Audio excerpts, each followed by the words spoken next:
All those in favor, please say aye. Aye. All those opposed?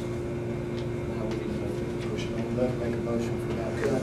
Now, we need to make a motion for the Midkiff Branchland PSD, the invoice.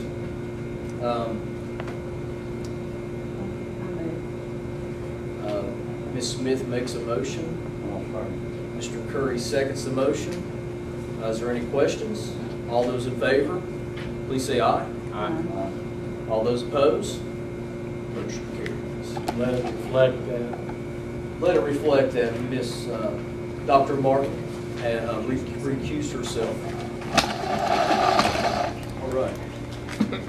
Now, we'll review personnel. I believe that would be Miss Lucas. Yes.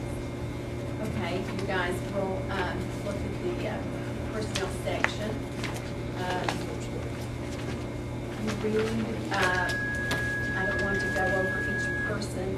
I would like you to look if you have any questions about any of the employees that have been hired for the program. Ask, I'll do my best to answer. Just had on Melissa Wood, now, this statement here, is this just where they're trying to become certified, or explain that, please? Oh, you mean where it says employee initially pending? No, that is just a requirement that we don't have their, the CIB and FBI clearance back yet. And that goes directly to the state. There's nothing wrong with their certification. It's just if everything comes back in their background check. And so apparently, yes. And apparently it has, or they would not have approved it. This is just what we have to put on when we send it. The only one, I thought that, except under Ms. Howe, over under credential expiration date, it had pending. So that's what had me a little bit confused. For us, because we send it and it's pending for us, but when the state looks at it, if it's already, if they've already cleared it.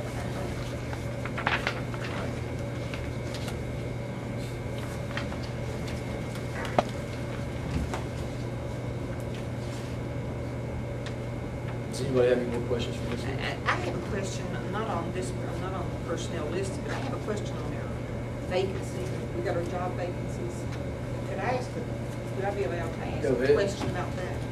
On the initial page, and I've already told Ms. Lucas that I was going to ask this question about what an interventionist is.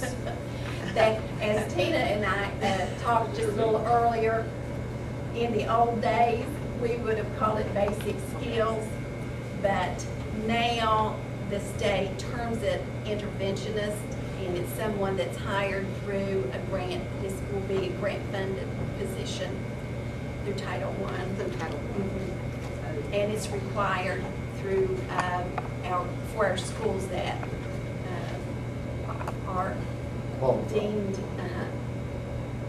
okay, Title I. But we have to call them an interventionist rather than just a Title I teacher. Yes, yes, Although because they're paid this by is, Title I. yes, and this is an extra different person. We have Title I people there, but they are requiring us to put an interventionist there. Are you familiar with response to intervention? This is also a new, okay, this is a new way that we have to identify students that need those critical skills. They get their core curriculum with their basic teacher. Then after certain benchmark tests, if they're not meeting the standards, the benchmarks, they may need some extra help. Okay, then they will be pulled out of their regular reading class or math class and be given 30 minutes of extra help. If they, after a certain amount of time, like 6 weeks or 8 weeks, and then they're tested, they're still not grasping those skills, they go into another pull out. Could be offered after school, and you will see this summer they're doing summer school as well. These The critical teachers skills. will be teaching during the day Yes, and after school? could be. So that would be additional time Additional. added. Okay. And And- the students are pulled out the regular reading? Well, So is no, that- no, not the regular reading, I'm sorry, no, they're given their core, and if they need extra, then they're given extra, and then if they're not passing those skills, they're giving some more individualized instruction. It's called Tier 1, Tier 2, and Tier 3. You like to volunteer? Another question. What's a wellness coach? Because I see there's 9 here, one at each school. Now, that is through the nutrition program. Okay, nutrition, okay. That has to do with our PEI insurance, and they highly recommend that we do programs at each location to keep our employees healthy, to keep insurance costs down. They coordinate it. We have it here too. I don't know if we have a coach or not, but we have activities we do. So, yeah. So this is for staff rather than students? This is for staff. Staff, okay. Well, no, wait a minute, Dawn. I'm not 100% sure of that. It's probably staff and students, and I'm not 100% sure. Yeah, it's Still, through, it's good though. it's through Diane, through the nutrition program. And Okay. Recommending it, they do. I don't know what from the State Department, they do recommend it.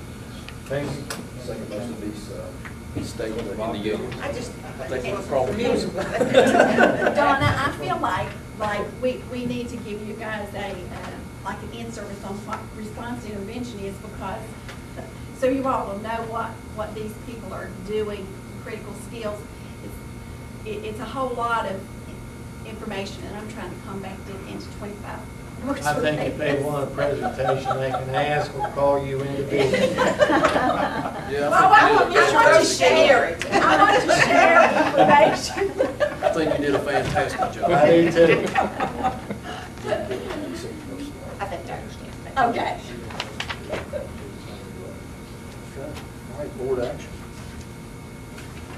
Then we're under the, do we have any other questions regarding personnel? Everybody in good shape? All right, I believe we are at the concerns. I have a couple. Go ahead.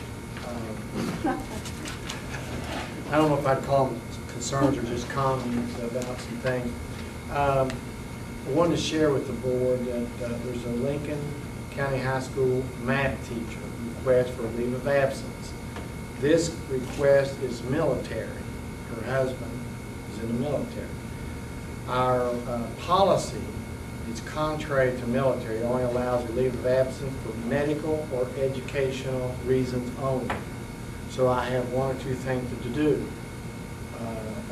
Pursue a policy change is like 30 days to get out on comment, or I think, I have to check this out, is to seek a waiver, a one-time waiver, until we change our policy about military leave for a spouse. She wants to go